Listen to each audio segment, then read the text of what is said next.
You might even have diabetes unknowingly. A lot of the people who are undiagnosed aren't visiting their doctor.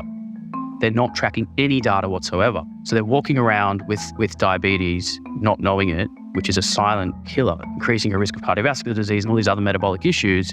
I'm educated, I'm an exercise physiologist, I'm a diabetes educator, I'm living with diabetes. How could I not share this information?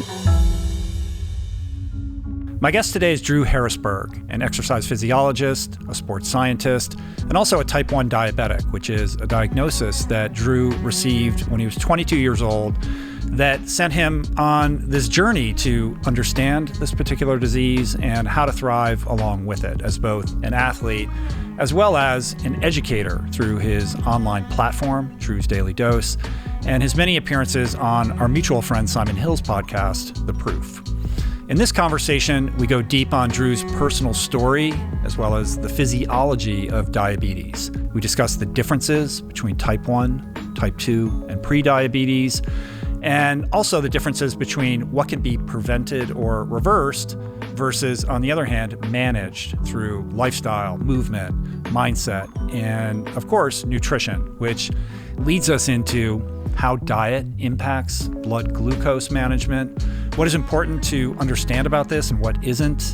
We also talk about Drew's take on the usefulness of continuous glucose monitors, as well as Drew's search for the optimal diet to manage his own condition and improve the lives of those he coaches, which is a journey that took him from paleo to keto to, wait for it, whole food, plant-based. And it's coming right up after a quick word from the sponsors who make this show possible. I'm extremely proud to introduce you to our newest brand partner, On. Check out their lineup of super comfortable, sleek, and durable pieces for yourself at on.com. Super nice to finally meet you. Thank you for doing this. We are sitting in our mutual friend Simon Hill's studio. So shout out to Simon. Thank you for opening up your space to let us record today. And you're somebody, Drew, who came on my radar because of our mutual friend Simon. I think you've been a guest on his show something like 12 times or something like that. I'll stop counting, but it might be around quite a few, right? So clearly a trusted source on a show that's literally called The Proof. Yeah. So you've been vetted, and I've been looking forward to talking to you for a long time. I think your personal story is really compelling. And in your own words, talk a little bit, like introduce yourself and tell us a little bit about like who you are and what you do. Well, firstly, thank you for having me on the show. I mean, it feels so weird doing it in my hometown. I would not have expected us to be doing it in Bondi, but it's awesome that you're here, and I'm excited to share my story with your audience. I've shared my story with Simon's audience a number of times, but I haven't spoken about it for a long time because you know what happens when you tell your story over and over. It becomes like a story you tell rather than something that you really feel in the moment. So yeah, I'm excited to go through it with you today. So, I mean, I guess the best way to introduce myself would be to go back to, I guess, life before diabetes, as I like to say. When I was 21 or about 22, I was diagnosed with type 1 diabetes, which was something that I knew a little bit about it because I'd studied to become an exercise physiologist. And we learned a lot about diabetes and how to treat it and manage it. But until I actually was diagnosed with type 1 diabetes, you don't understand the depth of a condition or a disease until you're living it. So before being diagnosed, I grew up in Bondi. I had the best upbringing you could have. You know, I finished school and I decided I want to pursue a career in music. So I was playing gigs around Bondi and all over Sydney, and I was actually making money playing music, which I never thought would happen. I was traveling the world. I was carefree, cruising on autopilot. Life was honestly just too good to be true. And I was aware of it. I didn't take it for granted at all. But there was this sort of transition period which lasted for about 6 to 12 months where I noticed that my health I just knew that something was wrong. It was hard to explain it was just this feeling, this innate feeling that there was something wrong. And at that time, I'd already finished university. I graduated as an exercise physiologist or a sports scientist. And I was in the process of getting my accreditation to become an exercise physiologist. And as part of the accreditation, you have to do a certain number of like clinical hours at a hospital or a physiotherapist. So I remember this one day, I was doing my accreditation at this physiotherapist, and I caught a glimpse of myself in the mirror. And this sounds so vain, but I saw myself in the mirror, and I had this moment where I was like, I'm really skinny. Like I never used to be this skinny. Like what the hell is going on? I've lost all my muscle. And I sort of talked myself out of it, but I was like, this is weird. I'm going to start eating more food and try to bulk up. I was playing rugby as well at the time. And obviously it's a very physical sport. You need to be strong and you need your body weight to be up. So I jumped on the scale at the physio and I was around 70 kilos, whilst my pre-season weight or my normal healthy body weight was 83 kilos. So I was like 10 to 12 kilos under where I should be. Without any change in your diet? No change in my diet, training hard, focused on maintaining a strong body so I could play this sport. So I started to eat more food and really started just anything and everything was coming in. And I then finished that placement at the physiotherapist and I had to start another one at a hospital in just down south. And I was working at a cardiac rehab ward. But to get into that position as the trainee student to get the accreditation, you sit through an interview, sort of like at a desk, just like we are now, face to face with the head of the cardiac rehab facility. And I'm sitting there across from this guy, and all of a sudden I'm like dozing off. My eyes are shutting. It feels like my eyelids are just heavy. And I'm like, I cannot believe I'm falling asleep face to face right now with the guy who's trying to get me this position so that I can follow my dreams of becoming an exercise physiologist. Like, what is going on here? I've got my pen under the table, like jamming it into my leg, doing anything I could to stay awake. And I'm gone. Like, I can feel that I'm going to fall asleep. Somehow, I get the position. After that interview, the guy probably felt so sorry for me. He's like, let's just give this kid a shot. Anyway, I get the role and I start working as this trainee student at this cardiac rehab facility in the hospital. A few weeks go by and every time I drive home, it's probably like a 40-minute drive or more, maybe a 60-minute drive in traffic. I'm falling asleep at the wheel. And I'm thinking to myself, why am I so tired? Like, how is this possible that my eyes can shut, not only face-to-face in an interview, but while I'm driving my car? Surely I'd have this like safety mechanism in my brain that would just go, hey, you could die right now, stay awake. Anyway, I fell asleep a few times driving home over the next few weeks.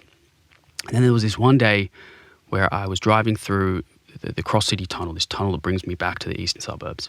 And I wake up inches from the side of the tunnel wall. I've drifted across a lane and I've had this like micro sleep.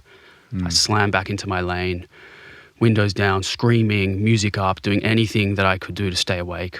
I finally make it through the tunnel. I pull over at Rushcutters Bay, this little area outside of the tunnel, and I fall asleep in my car intentionally. I put my seat down, I shut my eyes, and I wake up like 2.5 hours later or something. As soon as I wake up, I call my parents, they're doctors, and I say, there's something seriously wrong. I need to go for a blood test immediately. I just fell asleep driving. I fell asleep multiple times over the last few months. It's time to get checked out. So my mum sends me for this long list of blood tests. She just stacks everything in. I mean, we were concerned. What kind of doctors are your parents? My mum's a general practitioner and my dad is an eye surgeon or an ophthalmologist. So my mum had, been sending people blood tests for years and she knew what to look for. But for me, she just said, look, let's just test everything. Let's just rule out sinister stuff. We didn't know what it could be at this stage, no idea. So I go to get my bloods done. They take vial upon vial of blood. Like, I am dry by the end of it. And we get these results back, just a few days later because we slapped an urgent sticker on it and it came back really quick. And most of my results looked relatively normal. But there was this one marker, this one biomarker that came back out of range, which was very strange for somebody of my sort of age and health status, so to speak, right? And interestingly, this biomarker is not something that most GPs would test for, but my mum just threw it in there as just another Hail Mary. Let's see what happens. It's called your HbA1c. It's a 3-monthly average blood glucose. So it's this marker that tells you what your blood glucose control has been like over the last 3 months. And this number came back not just a little bit high, but in the diabetes territory, right? I think it was 6.6%, and you want it to be below 5.5%. So that was the first red flag. We were like, why has this number come back so high? We better look into this a little bit further. Now, the irony is, my dad, who's an ophthalmologist, was at the time working alongside RPA Hospital, the diabetes clinic there, one of the best diabetes centers in the world. And he spoke to the professor there and said, listen, my son just got this blood result back. His HbA1c is a little bit elevated. What should we do? Mm-hmm. Should we be concerned about diabetes? So they said, listen, go get another blood test and test for autoimmune antibodies, which are these immune antibodies that essentially show up if your body is attacking itself. And there were the two main ones for diabetes that we tested were GAD, G-A-D, and IA2, which were markers of this autoimmune attack. And they're meant to be below 10. Mine came back in the thousands. Mm. So when you get this result back of these two positive tests for these two autoimmune antibodies, but you don't have a family history of type 1 diabetes, your chances of getting type 1 diabetes are 25%.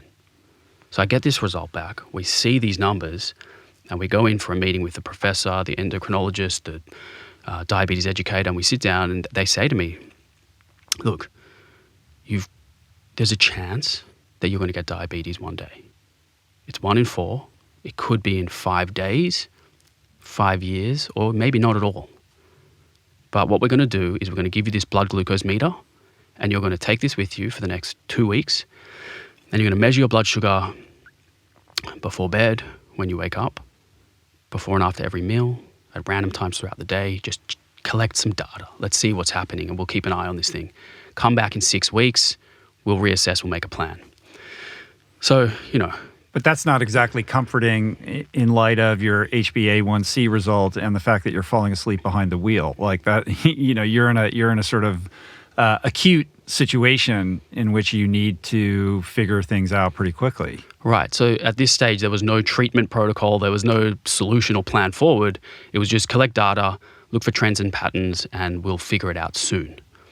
Like you said, I still felt like shit. I was still underweight. I was exhausted. I mean, the other signs, by the way, of type 1 diabetes or undiagnosed diabetes, they're called the 4 Ts. Thirst, excessive thirst. So you're waking up in the night to drink, you're drinking all day long, you can't stop drinking. Needing to urinate and go to the toilet multiple times throughout the day and the night. And all of these things are happening to me. Excessive hunger, weight loss, and exhaustion, right? So I was experiencing all of these things, and I go home with this blood glucose meter, and I start to test, prick my finger, and I would do it at all the times that they told me I should do it. And there was this one morning where I woke up, and they said to me, if you ever see a number above, I think it was 11, a random blood glucose above 11, or a fasting blood glucose above 7, call us immediately, come back into the clinic. So I woke up one morning and I saw a 7.7, and I was in complete denial. I convinced myself that it was a mistake. There's no chance. So I did log it down in this book they gave me, and I carried on with my day. I, went to the gym. I ate the meals that I would eat. I was checking. The rest of the day was normal. I continued for weeks and weeks, and then eventually it was time to go back into the clinic. So I'm sitting down with the diabetes educator, and I show her my numbers, and I say, look, this is the numbers that I've got. And I kind of like prompted her. I was like, I'm going to be fine, right? I've got mostly normal numbers here. She saw the 7. She said, that is an interesting, number there. Why don't we give you a new meter that we've just got? The accuracy is a bit better. It's a bit smaller. Keep tracking for another 2 weeks. So she goes out to the back room. She brings in this new blood glucose meter. And I'm sitting next to my dad, and I'm across from her, and she opens the box and she's like, let's test your blood glucose now to show you how to use this meter. It's a little bit different. So she pricks my finger, squeezes out a little drop of blood, takes the sample, and then she's holding the device and she's waiting for it to show up with a number. And I just see her face just changes. And she looks at me and she says, when was the last time you ate a meal? And I said, I had a piece of toast just before I came here on the way over. She said, I'm afraid to tell you, you've got type 1 diabetes. And that was the moment right there that I was diagnosed face to face with this diabetes educator, with my dad next to me, who'd spent his career treating and diagnosing eye conditions for, with people that had type 1 diabetes or type 2 diabetes uncontrolled for years. And he was in complete denial. He said, there's no way. That's got to be a mistake. Why don't you get a new meter? So she went out the back. She obliged. She came back in with a new meter. We went through the same process. Pricked the finger, same result. My blood sugar was 16 at the time, which is about maybe 350 or something in milligrams per deciliter. So, 4 times the normal range. So I got diagnosed with type 1 diabetes in the most bizarre circumstances, sitting in this clinic that my dad had pretty much worked at for decades with the team that knew him and knew me. And it was just such a surreal experience. Like, you know the phrase, the world caved in. Mm-hmm. Yeah, it's just not something you expect as a young, vibrant, athletic guy at the beginning of his life and his career who's used to, doing whatever he wants, that like sort of youthful, sense of being, unstoppable, right? And so you suddenly, this unstoppable energy that you have comes up against an immovable force. Right. So your world changes overnight, but I think it would be good to talk a little bit about what diabetes is, the differences between type 1 and type 2. I think there's a lot of confusion out there. Misconceptions, certainly, with respect to T1 being incident to lifestyle decisions, very different from type 2. So diabetes is basically, your body's dysregulation of your ability to metabolize glucose in a healthy way. But it's so much more than that as well. So, like, what is the clinical kind of way to describe this condition? Yeah, I mean, diabetes is an umbrella term for these multiple types that manifest in completely different ways, but the symptoms are the same. So they all share a common symptom, which is high blood glucose or hyperglycemia. But the way in which that hyperglycemia comes to fruition is through different pathways. So in type 1 diabetes, it's an autoimmune condition. So the immune system attacks and destroys the cells of the pancreas that produce insulin, the beta cells, right? Once those beta cells are destroyed, you cannot produce insulin. So you have to administer it exogenously, so through a pen or through a pump. So every day for the rest of your life, you have to give insulin through either device with your meals. You have to give a basal dose before bed that sort of sits, or some people take it in the morning, but essentially the basal dose is this background insulin that's floating around for like 24 hours.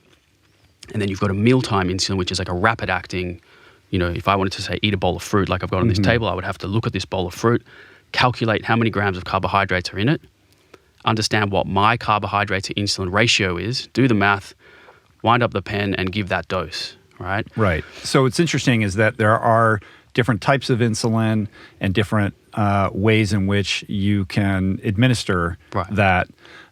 You're not wearing a pump. Like I know other people that have T1, they're wearing a pump. Like you do this differently. So I'm interested in why. Right. The pump is delivering insulin, either drip feeding it on a basal dose, so all day just dripping it out, or if you want to eat a meal, the same thing. You just plug it into the little computer, you hit the button, and it sends that insulin. That sends a signal, and then the insulin is administered into your body. So it's a different system to administer it, but the problem of going low is the same with both. I see. So it can still happen to anyone. It does. It's extremely common. And that's the one thing you want to try avoid is these terrible lows, because acutely, that is the biggest danger of type 1 diabetes. The chronic high blood glucose is more of a long-term danger. That's something that causes the retinopathy, the blindness, kidney disease, nerve disease. But it takes time, it takes years to develop that. But in an instant, if you go too low, you can completely lose consciousness and end up in a coma. So going back to the definitions though, so type 1 diabetes, your body stops producing insulin because the beta cells aren't working. Now, most people get diagnosed in a way that was very different to my experience. Most people are rushed to hospital in an ambulance, conscious or unconscious, and likely in a coma with ketoacidosis. So the blood glucose gets so high for so many months unknowingly, and kids will feel this immense thirst, and then they'll start drinking soft drinks to try quench their thirst, which sends their blood glucose worse. up. Right. Yeah. And so they go to hospital with ketoacidosis, whilst my experience was very different. And, when I think about it, I may have been dealing with this pathogenesis unfolding for 6 to 12 months, but I think my lifestyle was holding me from getting diagnosed sooner. So type 2, on the other hand, is not a problem with insulin production initially. It can be later, but initially it's an issue with insulin resistance. So the action of insulin doesn't work properly. So the role of insulin is to attach to the cells of your body. It's like a key that unlocks this gateway so glucose from the bloodstream can enter the cells of your body, because that's where we need that energy to go. So when you have type 2 diabetes, you develop insulin resistance, so the insulin isn't working properly, but your pancreas is still producing insulin. But eventually, over time, they can also experience pancreatic beta cell destruction or burnout, where they stop producing enough insulin. So you can become an insulin-dependent type 2 diabetic, and in pretty much all cases of type 1, you're insulin-dependent. Right. So being insulin-dependent as a type 2 diabetic is the result of long-term, chronic living with that condition that leads to that result. But it just feels like they should have separate names so that people are not confused about this. And then when I, often, now, because type 2 diabetes is on the rise, and I don't have the statistics with me right now, but it's quite staggering. That's huge. I've got some the numbers. extent to which, people are falling prey, to this disorder, and the number of people that are becoming pre-diabetic.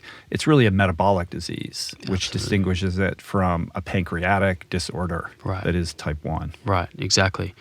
The numbers are staggering. I think globally, and these numbers are from 2021, the International Diabetes Federation, or one of those organizations, put out some numbers. I think it's 537 million people globally have diabetes. 50% are undiagnosed. 50%. So you've got this silent, insidious condition that's, present amongst 50% of those numbers. They don't even know it, which is where I think the CGM could play a role. Right. And we'll get into that. We'll get into that. There's a lot of controversy around that. A lot. I'm looking for some clarity, and I know you've thought a lot about that. But let's put a pin in that for the moment, and just return to, kind of the timeline here, which is you get diagnosed as a young person. I'm interested in what you were told the prognosis is. Now we see all kinds of people being athletic and running marathons, and there's a whole type 1, professional cycling team where everybody, it's like there's a permissiveness or a sort of understanding that you can live an active lifestyle with this condition. Was that communicated to you at the time, or did you think suddenly your life is over as you know it? Right. Yeah, I'd say the latter. It felt like a life sentence initially. I'm sitting in that room and the world caves in. It's just, I can't explain the feeling of life's over. I'm done. Like the future was just so grim.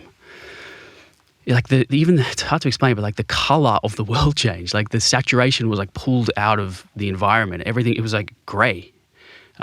So they told me that you can still live a great life, but your life expectancy is going to go down. You probably won't live as long. Your risk of cardiovascular disease is significantly increased. The long-term complications are very frightening, and they showed me this like caricature of a person who is poorly managed for multiple decades, and they are blind. They're on kidney dialysis, and they're missing a limb. I mean, like that's what I needed to see in that moment. I mean, what a ridiculous thing to attach your future to. They said that you can exercise, but it's very dangerous, and you need to learn how to do it safely. And then they said, one of the most dangerous things about type 1 diabetes is the administering the insulin and getting the dose wrong. If you overdose, it can be a life sentence for real. You can die, seizure, coma, the list goes on. So they actually sent me home without insulin. They said, look, keep monitoring for a few days. Let's see these trends and patterns, and then we'll figure out an insulin therapy to match your lifestyle, because everyone's a bit different. So they sent me home, and I mean, that night was dark. I mean, I cried myself to sleep. My family were an absolute mess, especially being doctors and having an insight into this condition. They knew what the potential complications were. And we all just were hoping that I wouldn't be another statistic, So had a rough night. Wake up the next day and I'm like, okay, I'm going to do what the doctors told me. I'm going to track the next movements of my day and get some data of blood glucose and log my book. And, I was begging for insulin therapy because I knew that it would make me feel better, that my blood glucose would come back into the normal range, that I would probably start to gain my weight back. And I was like, please give me insulin. Like, I really want this. They're like, just be patient. We'll get it to you. So the next day after being diagnosed, this was the crossroads in my life. This was the game changer. So I remember eating breakfast. I ate, a meal that I would eat back then. It was probably like oats and yogurt and banana or something.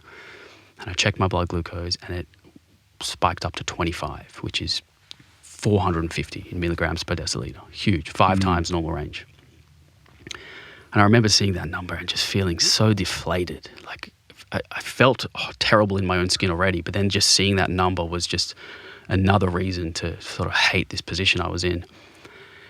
Anyway, I went to the gym, which is what I would usually do, and I put my glucose meter away, smashed out a workout, and for those 60 minutes, I was just in my happy space. I felt amazing. I still managed to do a good workout, full body workout, got a good sweat on for 60 minutes or so. I got out of the gym and I checked my blood glucose again, expecting to see the same number.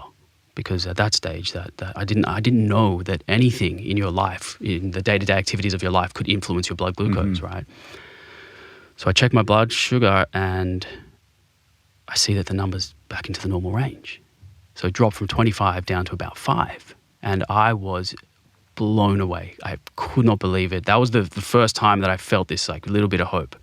All of a sudden, the color was coming back into the world around me and I felt like, hey, actually, this is pretty powerful stuff. I can manage my condition potentially just by exercising. This is incredible. Right, like a little spark of agency that you could exert. What's interesting is without insulin, without the insulin being the molecule that opens the gate that allows glucose access to the cells, how does exercise provide that role in the absence of insulin? Well, this is what is so fascinating about the human body is there is another mechanism by which glucose can enter the cells of the body. I will say the caveat here is that because I was in they call it the honeymoon phase, which is such a ridiculous term for this phase, but when you're newly diagnosed, you may still have like 3 or 4% pancreatic function at that point. So I may have been producing just a little bit of insulin, right? So small amounts, but just enough. But the other mechanism is really where the magic is. So I mean, it's such a great question. Like, how did my blood glucose go from 25 down to 5? Like, how did that even happen? So, as we said before, insulin acts like this key that opens the gateway to the cell. But it turns out there's another mechanism, which is called non-insulin mediated glucose uptake. It's got a few names: contraction mediated glucose uptake, exercise induced glucose uptake. But essentially, the act of contracting your muscles sends this message inside of the cell to send, it's called GLUT4, a transporter, a glucose transporter that sort of resides inside of the cell. When you contract your muscles, it sends this cascade down into that cell, and this little transporter translocates to the cell wall and acts as this gateway. So if anyone has pre-diabetes, insulin resistance, or type 1, or has high blood glucose, or in everybody, in healthy people too, it's the same mechanism. So you contract your muscles and you get these glucose gateways opening up, which allows this free access for glucose to enter the cells, completely independent of insulin. So you don't there's no insulin cost at all in that case. It makes sense from a survival and evolutionary perspective to have this kind of backup generator, right? Like, hey, these muscles are contracting. They need glucose. Like, I don't know what's going on with the insulin over here, but like, we're going to have to, get the supply going. Yeah, exactly. Just so, in a fight or flight situation or anything like that, where the muscles can't be dependent on wherever the insulin happens to be or not be in order to function. Exactly. And the unique thing about this mechanism is that it's site specific. So depending on which muscle you contract is where that GLUT4 or glucose transporter will do its work. So if you only go to the gym and do calf raises and bicep curls compared to the person who does a full body workout or training all the major muscle groups, the GLUT4 translocation will be very different between the two. So if you have diabetes and you want to get your blood glucose under control, a full body workout is going to be a way better way to open those gateways than just isolation work, doing a bro workout. So that workout that I did was just so powerful for me because it gave me this sense of, responsibility or agency, as you said, but also a tool. This is my first tool that I figured out was like, I can do this. I can control my diabetes as long as I exercise every day, which became a bit right. That might be overstating the case. Very much so, yeah. Which I didn't realize. I didn't realize at the time, but I made some big errors. To do this, right? I made some big errors after that. At some point, obviously, you get on the insulin program and all of that, and you learn how to administer it responsibly and safely. And I'm sure there was a whole learning curve. Every athlete I know is going to tell you that having the right gear is key to performance. If what you're wearing is poorly crafted, it's just going to put distance between you and those goals you've set. You owe it to yourself to invest in the best, and the best is On. I'm obsessed with the Cloud Ultra, great on the trails, and I just got the new next-gen Cloud Stratus 3 for the road. I'm loving those. But On also has this incredible line of lightweight, high-performance apparel that is just beyond anything I've previously donned. It's like this second-to-none second skin. I love to rock the sweat-wicking Ultra Tee and the Ultra Shorts, which have this pocket right at the base of the spine that perfectly anchors your phone. No jiggle. I'm just so proud to partner with On, and I love their vision for the future where their gear is fossil-free and engineered for circularity. So check out their amazing lineup of super comfortable, sleek, and durable pieces for yourself at on.com.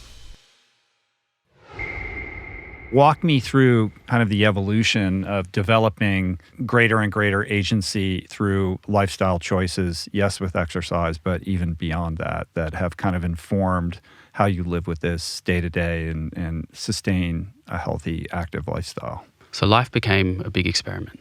And I was already trained and accredited as an exercise physiologist, so I had this understanding of the science, and I knew about how the body worked, but I'd never walked the walk as someone, living with diabetes. So I began to just test everything. And at this stage as well, I was still using the glucose meter. I didn't have a CGM. I've only had this for a couple of years, and I've been living with diabetes for like 12 years now. So I was doing 15 to 20 finger pricks per day, but I became obsessed with collecting the data. So I was just pricking my finger all the time. I didn't want an hour to go by without knowing what my blood glucose was, right? And they'd offered me this technology, but I wasn't ready to wear my condition on my body. I was in hiding. For the first, I want to say even a year, I did not want anyone to know that I had diabetes. I would go to the bathroom to give my insulin if I was out at a restaurant. I would never prick my finger in public. I'd go to the bathroom to do that too, or go to my car, or I didn't want anyone to know what I was dealing with. I hadn't identified with my new being and my new condition that I was going to be carrying with me for the rest of my life. And I don't want to say I felt ashamed, but I definitely felt icky about it. And I know it was not my fault at all for getting it, but I wasn't ready to wear it confidently and proudly. So the first year was hard, a lot of hiding it, but a lot of self-experimentation. And I would check, my blood glucose before and after certain workouts, and I would notice that depending on the type of workout, the blood glucose response was completely different. And that was the mistake I made early. I mean, it was a blessing and a curse, but that pivotal moment where I did that great workout and brought me back into range, in a way set me up for some failures, because I saw exercise as this, as a hammer, basically, and everything was a nail. Every time the blood glucose was up, got to hammer it, right? But what I didn't realize was certain cases required a different tool, and the hammer was not going to do it. Like I was trying to tighten screws with the hammer. Like you need to find other tools. So, I mean, a couple of learnings that were that depending on the intensity of the exercise, your blood glucose can actually go up. So for the first week or two after, doing that great workout, I would wake up in the morning and go for a fasted sprint session at Bondi on the soft sand. And I'd finish the session and my sugar would be up to like 20, which is the same blood glucose that it was when I ate that carbohydrate-rich meal. And I was just so confused. I was like, well, hold on a second. I just used exercise in that case and it worked perfectly, but today it's made my sugar go up. And then I realized that caffeine, from drinking coffee, can stimulate adrenaline, which also you get this glucose output. So the high-intensity sprint training, the caffeine in a fasted state early in the morning, I was layering these two things on top of each other and causing my blood glucose to go even higher, as the body has this ability to put endogenous glucose, or glucose that's stored in the body, into the bloodstream through the liver. So I was turning this liver tap on unknowingly in the mornings, and I would wake up with a blood glucose that was normal, and after my workout I'd be in the 20s again. So just so many little failures and learnings along the way. Of course, nutrition. That was the next thing that I had to try tackle. And the way I sort of fell into the nutrition side of things was I just did a simple Google search. Just been diagnosed with type 1 diabetes, what diet should I eat, or something, or like how to treat or cure type 1 diabetes with diet, which obviously you can't treat or cure it. But the first thing I landed on was a paleo way of eating, which, when you compare it to a standard Australian diet or a standard American diet, it's a step in the right direction. Certainly. And your diet leading up to that point was very standard. Typical, yeah. Right. Of course, health conscious, but by no means, whole food focus. Like I would kind of eat a bit of everything. So I fell into this paleo way of eating and instantly some great results. My carbohydrates per day were roughly, say, 150 grams per day. So not too low, but, just right in that sort of sweet spot. I focus on whole foods. I eliminated whole grains and legumes and dairy, but I was eating fruit and vegetables and lots of meat and eggs and chicken. Lean meats, fruit, veg. Right. No grains and no legumes. Right. So and no processed foods, obviously, and no dairy. Exactly. Yeah. So in comparison to, just a typical, person's way of just mindlessly eating whatever, obviously you're going to have amazing improvements from that.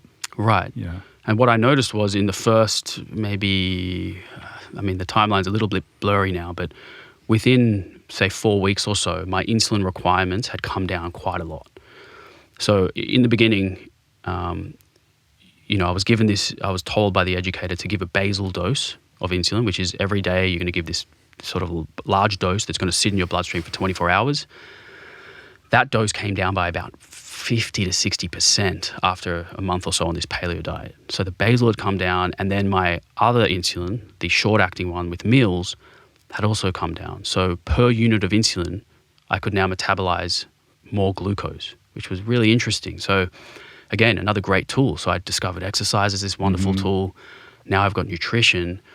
And at this point, I felt very comfortable with where I was. I was super happy with my diabetes management. My HbA1c was great, close to normal. Not quite there yet, but very close. You were able to put weight back on and go out and live your active life in a pretty normal way? Yes. The weight came on rapidly, and to the point where it came on a little bit too quick. I got very fluffy very fast, which makes sense because I was essentially starving for those months because although I was eating a lot of food, it wasn't getting into the cells of my body. It was sitting in my bloodstream, and I was either excreting it through the kidneys, urinating the glucose out, or it just wasn't getting. It was just building up in the bloodstream. So, once you start taking insulin, which is a very anabolic hormone, you're going to gain weight extremely quickly. And I got fluffy, and I was doing a lot of modeling in my early 20s, and all of a sudden, this was a hard thing to deal with because I was getting no work now because my body had completely changed.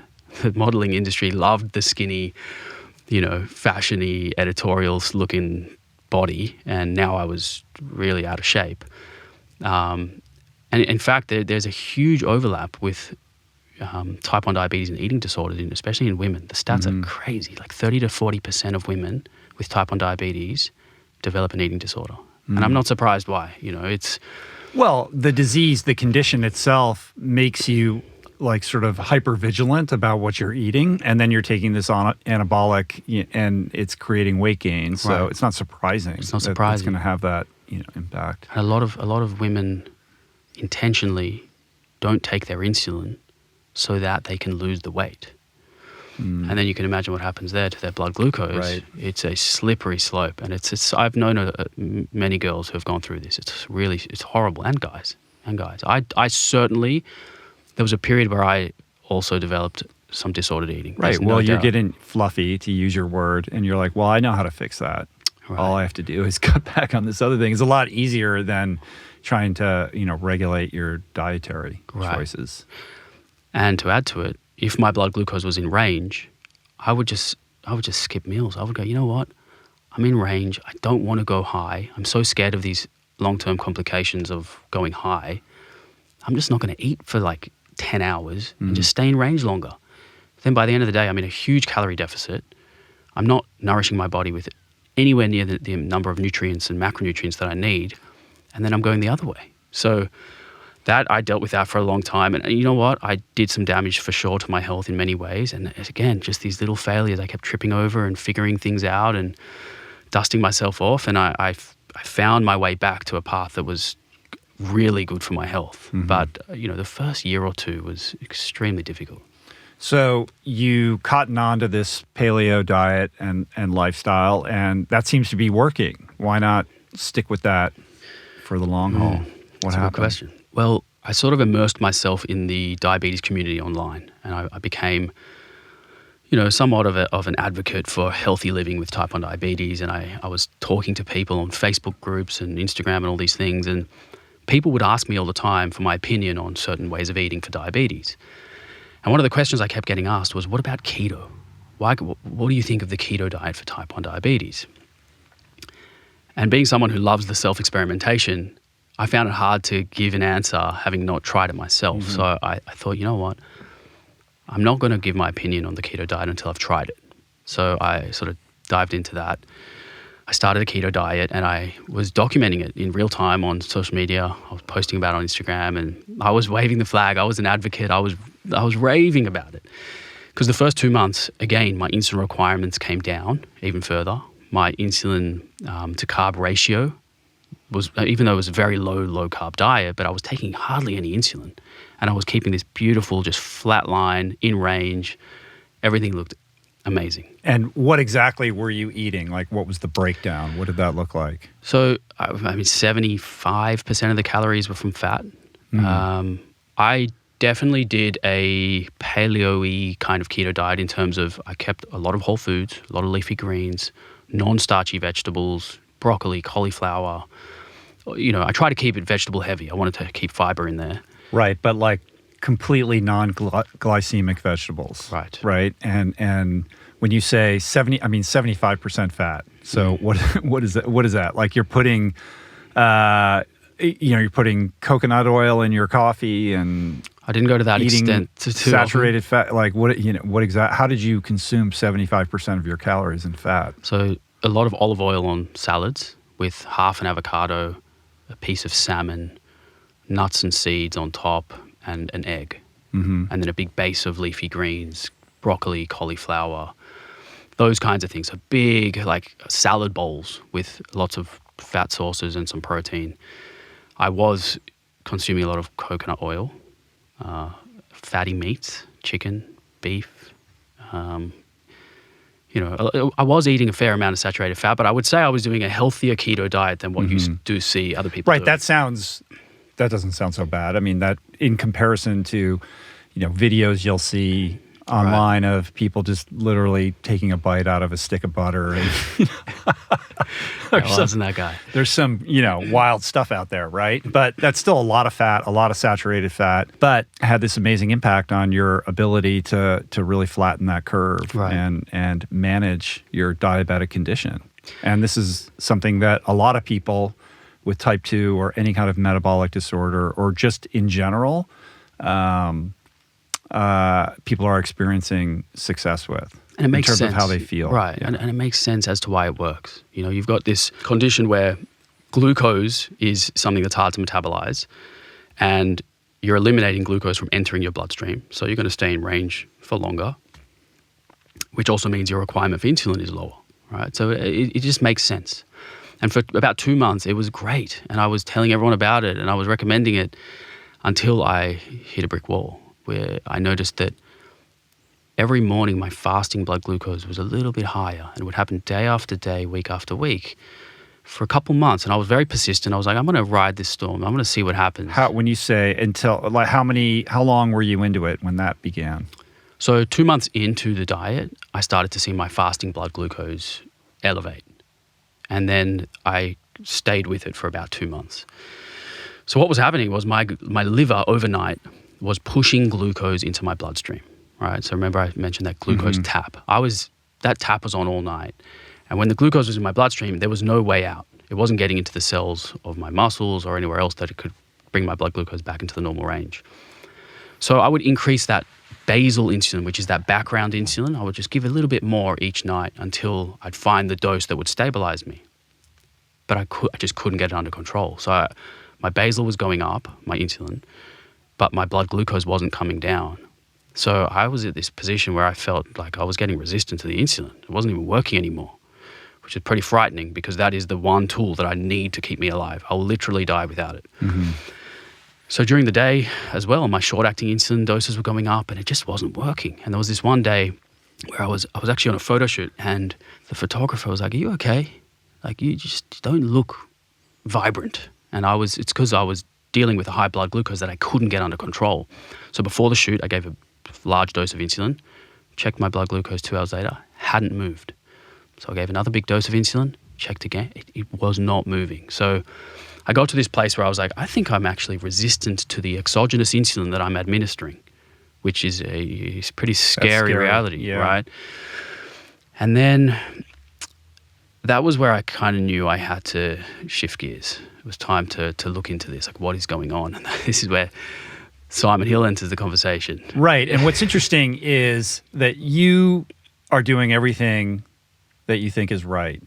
The conventional wisdom out there for people that are contending with this condition is that carbs are the enemy, and the best, most effective way to manage a diabetic condition is to eat a low to no carb diet, to focus on fats and proteins, and this will allow you to kind of manage your blood glucose levels, which is effective until it's not, right? And I think what's pernicious and kind of beneath the surface here that we're going to get to is this idea that that's the curative path, but in reality, it's quite pernicious because all it's doing is masking your body's inability to metabolize glucose because you're not exposing your body to glucose.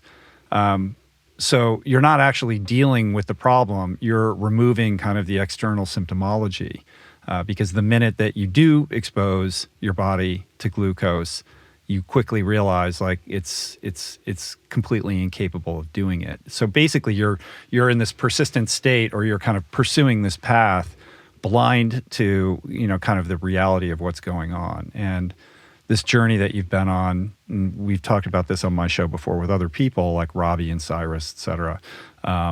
There's a whole other way of looking at this that you're soon to discover by dint of our friend Simon. Right. Yeah, that's exactly right. When you can achieve normal blood glucose levels and normal insulin requirements in the absence of carbohydrates in your diet, you're essentially it's a Band-Aid solution to a degree. It can still be a solution for some people, because if you can maintain that long enough and you don't run into the same hurdle that I did, which it happens to a lot of people. I've gotten dozens of messages over the years, but some people can keep that up for a long time. But that is just like you say, you're just masking these symptoms, right? Because as soon as you reintroduce the carbohydrate or that trigger, you're going to see the real identity of what's going on. So whilst on the other hand, if you can achieve blood glucose control that's normal with good insulin sensitivity and normal insulin requirements in the presence of carbohydrates, that is the true insulin sensitivity. Right. That is true diabetes resilience management. and robustness. Right. Exactly. So, I was posting online about the keto diet and type 1 diabetes and how to manage it and all this stuff. And, Simon, he flicked me a Instagram stories of a doctor who had been at a conference and delivered a talk with these lecture slides. Was it Michelle McMacken? Yes, it was. It was, yeah. Yes. Yeah. So she had been talking about a plant-based, high carbohydrate approach to managing diabetes. And I'd never heard of whole food plant-based at that point. I didn't actually understand there was a whole movement there. To me, it was just paleo, keto, or just... That's interesting in and of itself. How would you not have even known? Didn't even know. Yeah, because there's like a whole world there. I guess that's a larger conversation about how our information silos can work at cross purposes with, exposing us to different ideas. I guess if you're in the paleo or keto kind of wormhole, you're not hearing a lot about other options or alternatives. No, I literally had never heard of it. He sent me a message with these lecture slides, and he wrote, "Have you considered?" And he wrote WFPB, and I was like, "What is that?" I had to Google the acronym to even see what it meant. Did you know Simon? I knew him from around Bondi. We had mutual friends. You see him down at the beach or whatever. I'm just picturing you guys, we'd crossed down, working out to, that guy looks fit. Yeah, we'd obviously we knew of each other, and I knew him as the nutrition guy, and I didn't know really what his message was. I thought he was a chef, to be honest, because a friend of mine was working with him and taking some photos, and I saw photos of him with food, and I thought he was a chef.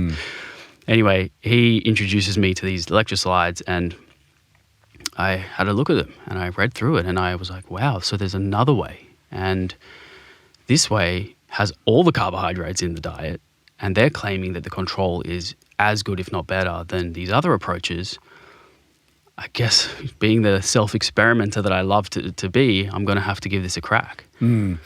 That contravenes everything that we kind of hear around how to manage this condition. Carbs are the enemy. Right. The solution can't reside in eating a bunch of carbs to manage this. That doesn't make any sense at all.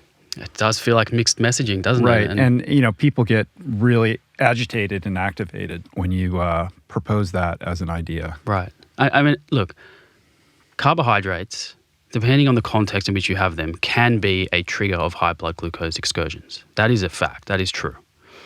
But what they're not telling you is that the degree of insulin sensitivity that you have will dictate whether or not you can tolerate carbohydrates, right? So you need to be insulin sensitive. You need your insulin to work properly. And the way to achieve good insulin sensitivity is, number one, you've got to be a healthy body weight.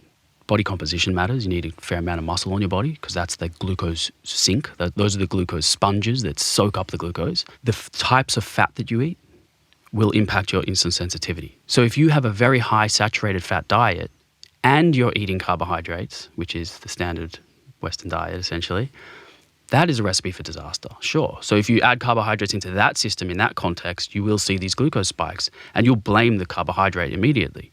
Because you'll just say, I ate the banana or I ate the whatever it is, the candy, and my blood glucose went up.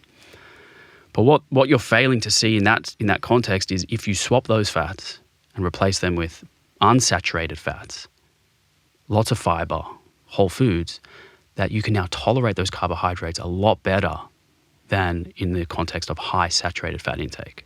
So it's really, really important to understand the different macronutrients and how they mix together and how they play. So you have a receptivity to trying this, to experimenting. And I think it's worth noting that is not unrelated to the grace with which Simon approached you. He didn't ping you and shame you or say you're getting it wrong or browbeat you. He just said, hey, maybe check this out. I think that there's something about that that is worth noting because the way that we communicate in our various, dietary circles with the silos and the judgments and the owning of the other side and all that kind of stuff is not really productive at all. And I think, Simon's just kind of very gentle, hey man, check this out. You're a scientist. Here's the paper. I'm not telling you what to do. Hey, maybe read this. Yeah, that's exactly it. So the way he did it was gentle. He sort of just gave me this nice little gentle nudge in the direction of, now you take responsibility, You do the reading and see where you end up. Yeah, and I'm not attached to whether you change or do anything differently, Right. or even if you read this paper. And he didn't oversell it either. He didn't say, trust me, if you follow this diet, you'll have the best insulin sensitivity and you can manage your diabetes way better than this. He just let me do the work.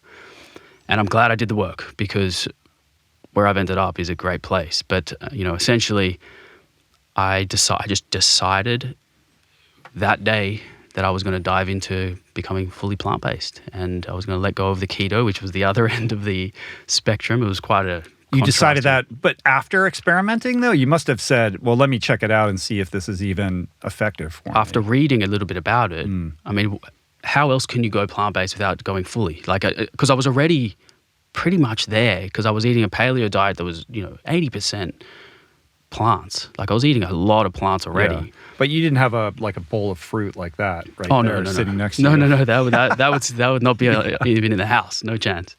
And just remember, being paleo, you're not eating whole grains or legumes. So, carbs were, I wouldn't say I was fearful of them, but I was certainly not embracing them. And I had victimized them in certain ways myself, because I'd seen, sometimes I'd have these spikes, and it's very easy to blame the carbohydrate. Mm-hmm. But I guess the decision to go plant-based, I was like, I'm just going to do it 100%. I could have edged there. Sure, I could have just slowly taken out the salmon off that plate and then swapped it with whatever, beans, and then kept the eggs in and kept a bit of, but I just wanted to go full in to see the impacts on my blood glucose management. Because just remember, at that time, I was again in a place of turmoil where my blood glucose control wasn't great. Right? At the end of that keto diet, my blood glucose control was not good. I wanted to fix it as quickly as possible. And, the exposure from high saturated fat keto diet to a low saturated fat, more unsaturated fats, high carb diet, I'm going to see straight away Right. the difference. Yeah, your numbers are gonna reflect the reality pretty quickly. Right. And I was petrified of eating carbohydrates at first. I thought I was going to spike immediately. I hadn't eaten whole grains or legumes in like 7 years. 7 years with no whole grains. Because that's how long I was on the paleo diet, for about 7 years. And fruit. I mean, I started to add in a lot of fruit. And I accepted a couple of things. There were these two realities that I accepted and I surrendered to. Number one, I'm going to lose all my muscle because I'm not going to be eating any protein. And number two, my blood glucose is going to be very high for a number of weeks probably. That's what I thought was going to happen. And what did happen?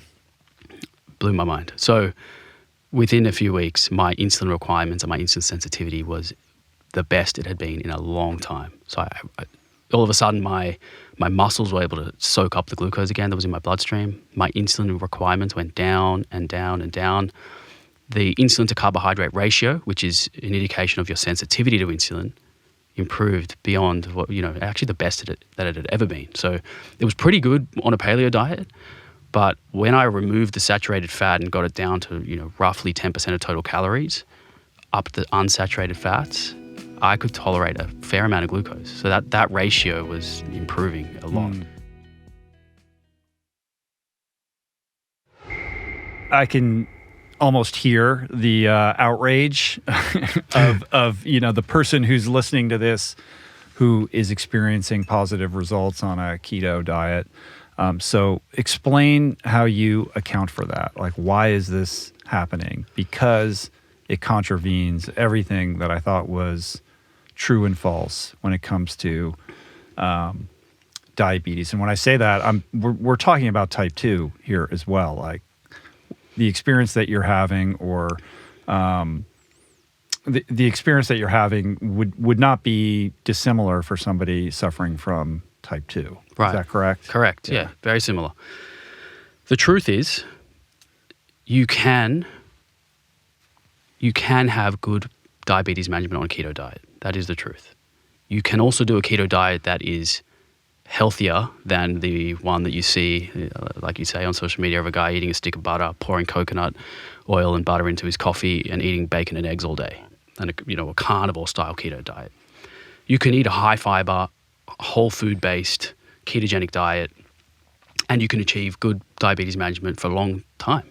But some people don't as well, right? So different individuals are going to react differently to certain diets. And even in the case of those people that can keep that keto diet up for a long time, when they decide to reintroduce carbohydrates, even if it's just, on a cheeky weekend or every now and then, the ability to tolerate glucose goes down. Mm-hmm. And it happens in healthy people. It happens in people with type 2, type 1. That is just how the human body works, is your tolerance for glucose goes down when you fully eliminate it from the diet and you increase your saturated fat. So it's just nice for people to know that there is another solution. You don't have to, like some people will stick to this keto diet for years or decades, but they feel like a slave to their diet. And they feel like they have to follow that way of eating because it is treating their condition without even knowing about this other solution. So I don't want to tell anyone what to eat, but I just want to say there is another way that you can do this. And if you do remove saturated fat, or at least limit it to about 10% of total calories, you can regain that insulin sensitivity.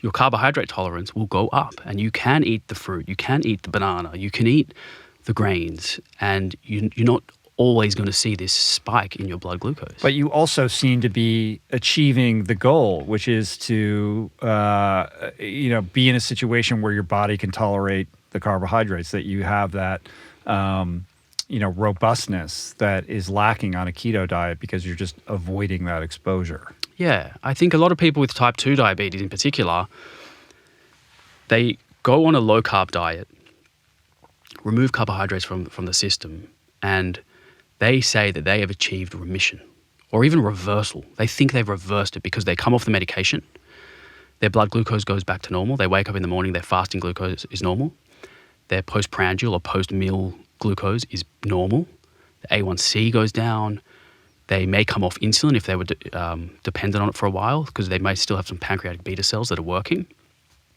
And then they think, I've done it. And then all of a sudden, they add back the carbohydrates and it shows up again. So you've got to understand that, again, the absence of carbs from the diet are going to show you a blood glucose and insulin picture that may not represent the true robustness of the system, like you mentioned. Whilst in the presence of glucose, if you can handle glucose, you can handle carbohydrates and achieve the same numbers as the people who are completely eliminating the carbohydrates, to me, that is the true state. Yeah. Then you're in not just remission, you're in a journey of reversal. I mean, is that overstating the case? It's not. It can absolutely happen. If you have type 2 diabetes, you can't reverse type 1. I'll just say that now. Once you've got type 1, at this stage, there's no cure. You cannot reverse it. But if you have type 2 diabetes and you can tolerate carbohydrates, you have completely normal blood glucose, your pancreas is still working, you've got the beta cells, that would be reversal. So you can reverse type 2 in certain cases. If your beta cell function is burnt out and you don't produce insulin, that's a different story. Now you can't really reverse it. That's where staying on a low-carb diet long-term can work for people because they don't produce insulin.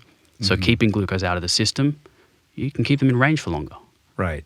So you adopt this plant-based, whole food plant-based approach. Like how quickly before you started to perceive these results and realize that you were onto something pretty powerful? Maybe 2 weeks in, my numbers were back to normal. I mean, that sounds like, even when I think about it now, that's very fast.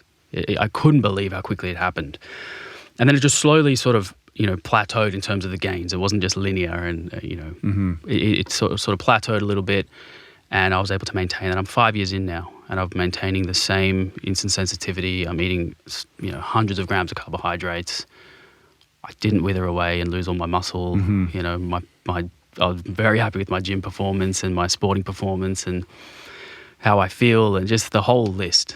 I was very, very nervous about a few things there, and thankfully I was wrong. Right, your ability to build lean muscle mass and be the fit kind of exercising fiend that you are. Right, and to maintain my strength and still, you have this vision of you're going to be frail and your bones are going to turn to dust and you're not going to be, it's just not the case. It's so wild. I mean, I had Robbie Barbaro and Cyrus, the Mastering Diabetes guys, on the podcast.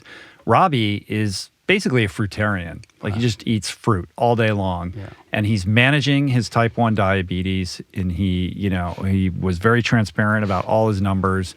And And that just blows people's minds. Like the comments on the YouTube of that are like bananas. Like people just can't believe it. They think he's lying, because it's like, what? Fruit is the thing you're supposed to avoid. You're supposed to avoid all these sugars. And here he is like doing the exact opposite. Like, how can this possibly be true? And the guy has like more energy than anybody I've ever met. I know. It's incredible. He literally eats upwards of 1,000 grams of carbohydrate in a day. Some of his meals have like 300 grams of carbs just in a bowl of fruit.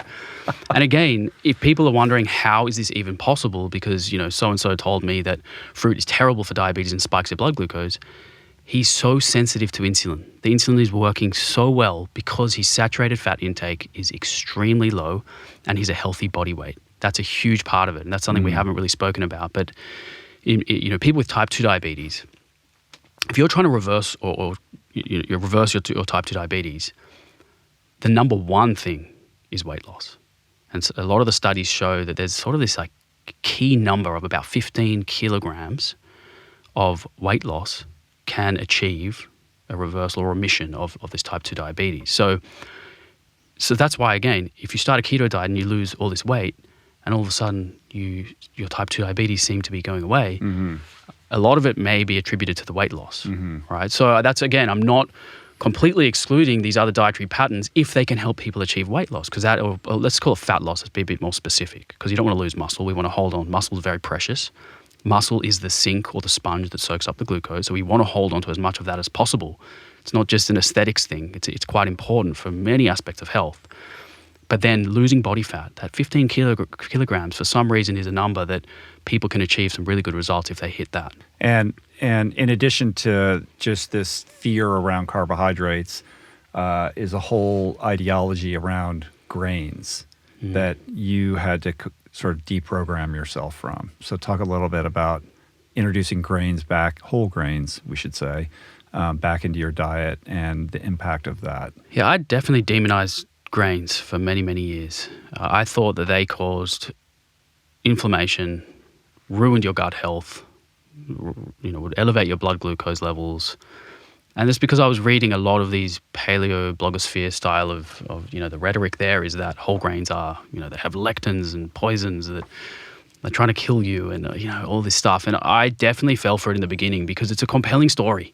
It's a lot sexier than the current story of the whole food plant-based one. It just, as you mentioned before, it seems to not get the same limelight as these really appealing, carnivore, grains are trying to kill you, plants are trying to kill you, that sort of storytelling. Well, those stories are very reductive, and they're often delivered in a package that comes with a, like a developed torso and a lot of sort of conviction, right? Like, we can get into that. Like, it is interesting that the plant-based message doesn't track in the same way because it's missing that kind of, it's not all tied up in an alpha bow that is appealing to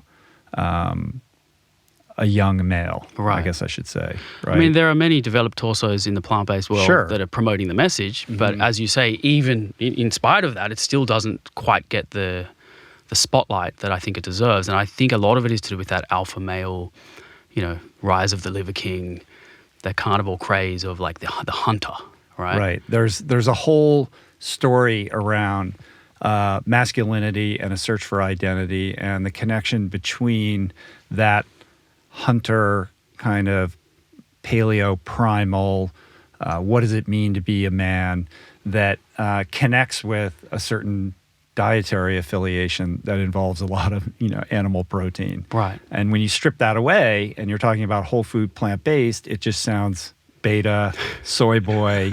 It's just a harder narrative. Hard to say. It's just not gonna track, in an Instagram reel or in a TikTok in the same way, which is problematic and is a longer conversation around like how you storytell and how you communicate. But you, as look, you're an incredibly fit dude.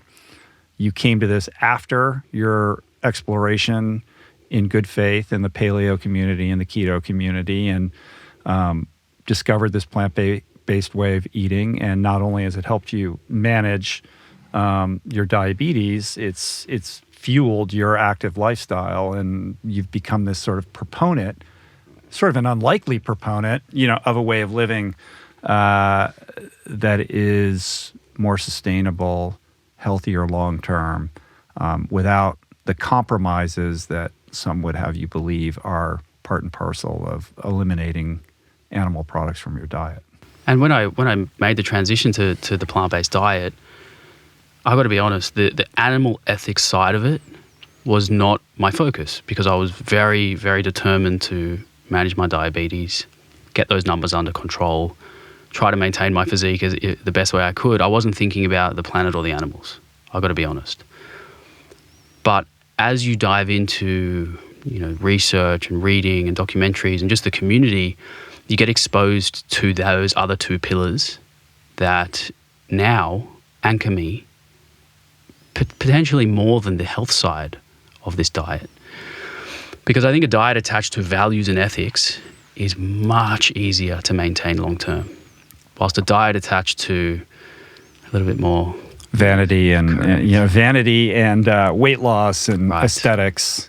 Yeah, right. It's harder to maintain long term. Yeah. So the animal side of things for me is absolutely huge. I mean, I always considered myself an animal lover, and I remember when I was paleo, I was like making a chicken broth, and I had like the chicken carcass. I cooked up all the meat, and I had all the bones left over, and I was boiling it down and videoing and put on social media. And someone slipped into my DMs and said, you're an abuser. You want to know where that chicken came from? Watch this.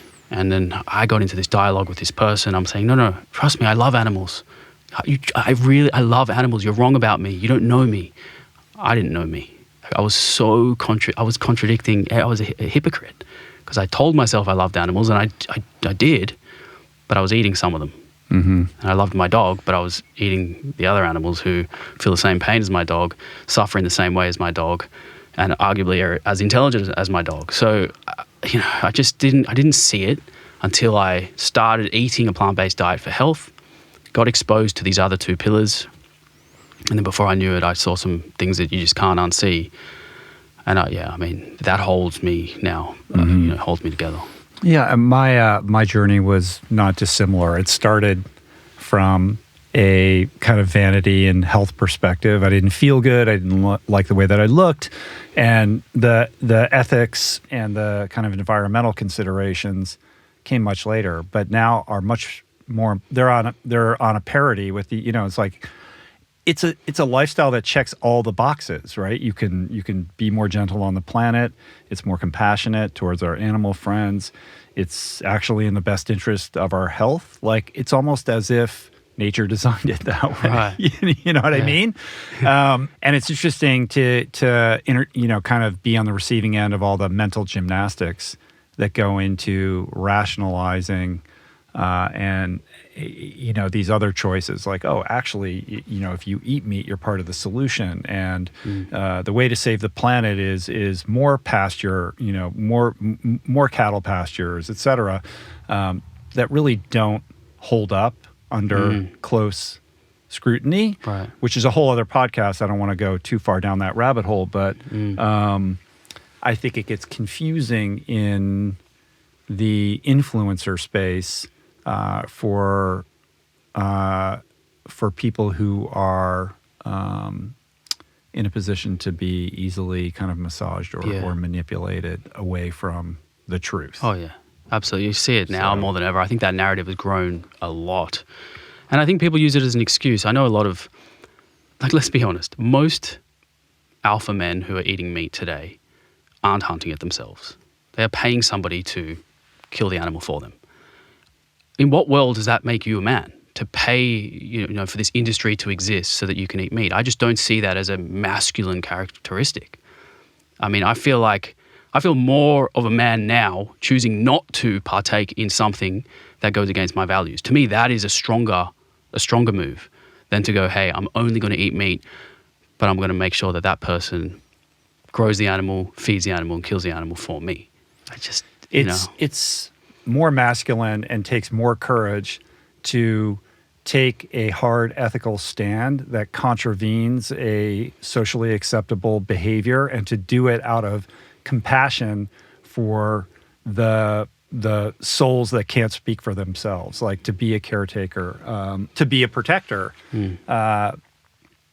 But that is a harder, once again, like a harder kind of, narrative to spin.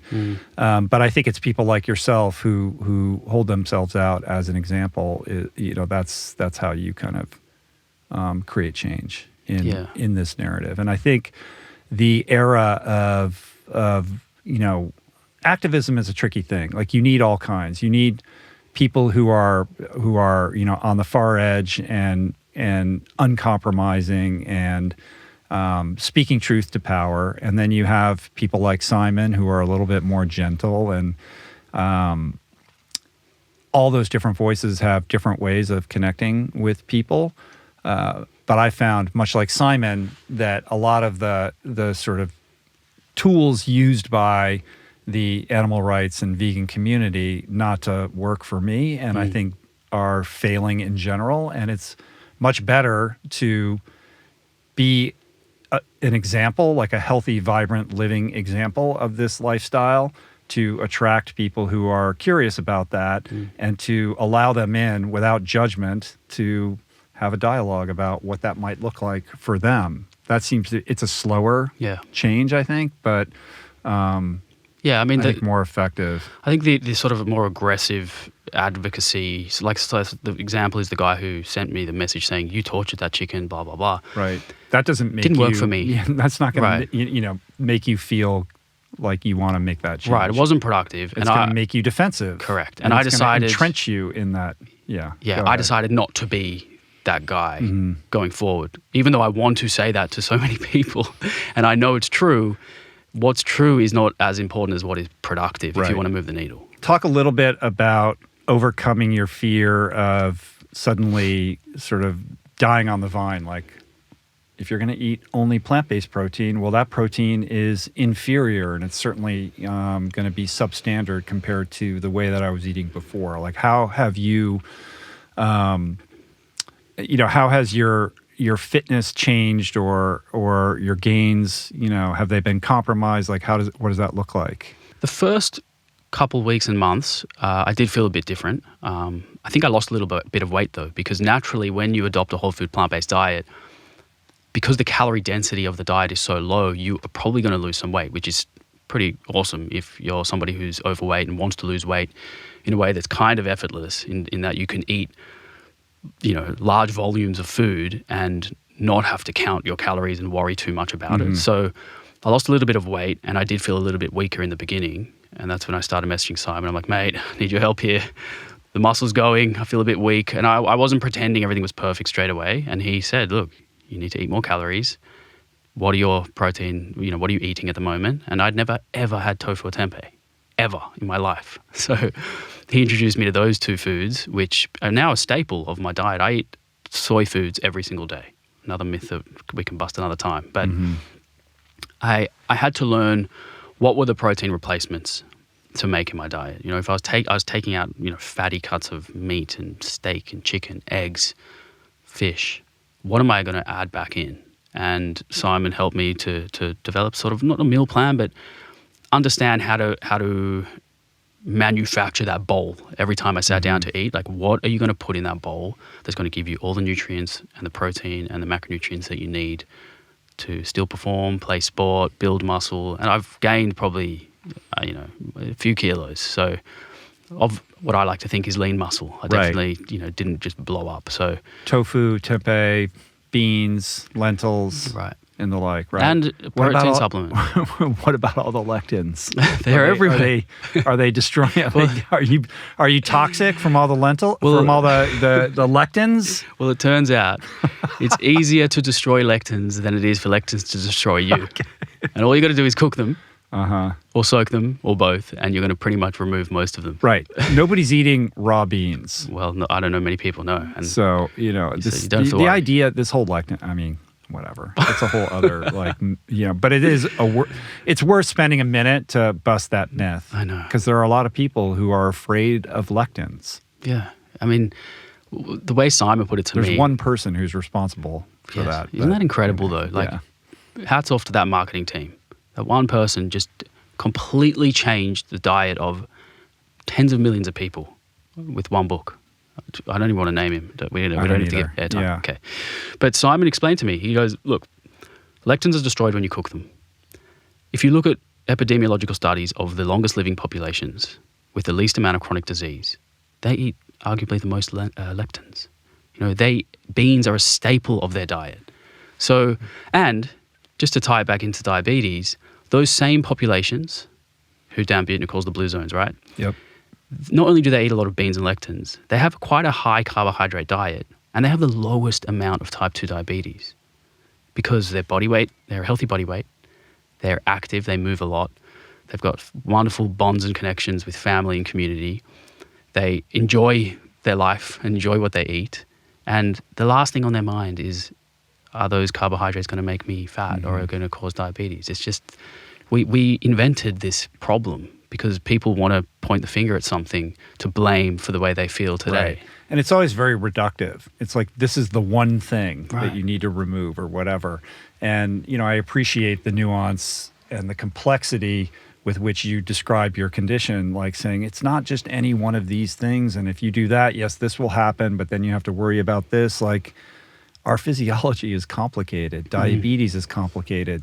Nutrition is super complicated. And anybody who tells you this is the solution that fits all and you just have to do this one thing or remove this one thing, Right. I would be very wary of. Yeah, that's the red flag. If somebody has the solution to a problem that you didn't even know was a problem, so they probably invented the problem and then sell you the solution, to probably look for other people to bounce some ideas off. That's a problem. Which leads us to CGMs. So let's spend a few minutes talking about this. Obviously, a CGM, a continuous glucose monitor, is a life or death, very important piece of technology that's instrumental to any diabetic's life in order to simply survive, right? You have to be monitoring your levels all the time. It's crucial. But we're in a very interesting moment in which we're seeing the pioneering, the innovation of all kinds of technology that's connecting the everyday person with what's happening in their body in real time, whether it's your Whoop strap or your Oura Ring, and now these companies where you could do blood work and they give you in-depth analysis around that. And of course, an added piece here is the CGM for the first time ever being available to everyday people through various companies. And this allows anyone to wear one and to monitor their own blood glucose in real time. There's an argument that this is a good thing because anything that connects a person to what their body is doing is knowledge, and knowledge is power. But there are also many people in the diabetes community who are upset about this and are concerned about what this means, right? So talk me through like your philosophy on this, because I'm actually trying to figure out where I stand on all of it. I am too, to be honest. I've given this a lot of thought, obviously. As somebody who wears a CGM, as you mentioned, for purposes that relate to keeping me alive, it is a little bit funny seeing people wearing them on the streets who essentially don't need it. It's more of a want. It's more of a fashion accessory or a badge of honor to show how much they care about investing in their health, which is something to commend in some ways. If you care about your health that much that you're willing to wear a device that was invented for people with diabetes, you got to sort of take your hat off and say, okay, well, you obviously care about your health, good on you. But whilst knowledge is power, if you don't understand or know how to interpret the data that you're collecting, I believe it's kind of useless. And I think that people are falling into the trap of wearing a CGM to collect data without knowing exactly what it means or what caused certain fluctuations in their blood glucose levels, and then again pointing the finger at something that may not be the actual cause of that issue. And I'm seeing CGMs as a way for people to justify low-carb diets or keto diets. Again, it's not giving you that whole picture. It's only telling you what the symptoms are, which are those little fluctuations in blood glucose, but it's not telling you about your insulin sensitivity. It doesn't tell you about, do you have fat building up in cells that it shouldn't be, which means that insulin isn't working properly. It doesn't tell you that stuff. So, the problem is people are demonizing foods off the back of CGM use. It's happening. They're eating a carbohydrate and saying, see, look at that. There's my blood glucose spike. It was because of X. Yeah, it gamifies the whole thing where the goal is to flatten that thing as much as possible, right? Which is going to lead you to making dietary choices that might not have the best long-term results, right? Right. Without that education piece. I think the education piece is super important, and I'm not sure that it's quite in place. The contrary opinion would be, like, listen, I wore one for 2 weeks and I learned a lot. Like, I had no idea that this food did this. Or when I don't sleep well, for example, that was something that I learned after, playing around with it for a little bit. Like, holy shit, like when I'm like not rested, like it's all over the place. Right. Like that was something I didn't realize or fully appreciate. Or certain, like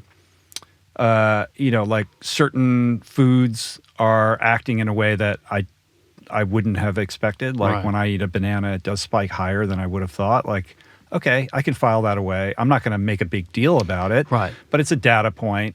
But the importance of that data point is only in correlation to a whole other world of understanding and nuance that really isn't part and parcel of what that whole thing is about right now.